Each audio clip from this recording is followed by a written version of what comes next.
Là, 2 € le litre, tu te mets comme ça. Pourquoi la Formule 1 en 2026, le carburant, il va coûter 250 € le litre? Parce que j'ai envie de savoir. Bon, il faut savoir que déjà, actuellement, c'est à peu près 25 € le litre. Donc ça tape quand même déjà. Mais là, tu fais un x10. Et ça, tout simplement parce que le carburant sera 100% durable. Dedans, il n'y aura aucun carbone fossile neuf. Donc le carburant, on va pas le chercher en profondeur. Le pétrole, il va rester dans le sol. Contre, dans l'air, là, on va utiliser une Pokéball et on va capturer du CO2. Du coup, comme ils l'ont capturé avant, quand il va ressortir par le pot d'échappement, ça va s'équilibrer. En gros, tu en enlèves un, mais tu rajoutes un, ça fait 0. Ensuite, ils vont prendre de l'eau. Même si Jean-Claude, il a dit qu'il n'y en avait plus dans 20-30 ans, il y en a toujours.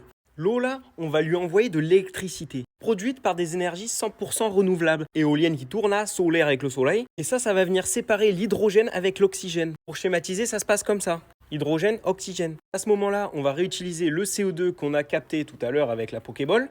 On va le mélanger avec l'hydrogène qu'on a séparé. Tout ça, là, ça va recréer du pétrole, mais sans l'extraire du sol, du coup. Et ensuite, on va venir le raffiner, c'est-à-dire séparer les différents hydrocarbures. Les plus légers, ils montent, et les plus lourds, ils sont en bas. Et il est ensuite utilisé pour différentes choses. Ça coûte si cher parce que, tout simplement, c'est pas produit à grande échelle encore. Le fait d'utiliser des énergies renouvelables, ça coûte beaucoup plus cher qu'aller extraire du pétrole. Bien sûr, il y a tous les ingénieurs à les payer. Voilà, donc, tout simplement, on peut dire que la Formule 1 est un petit peu le laboratoire des voitures de demain.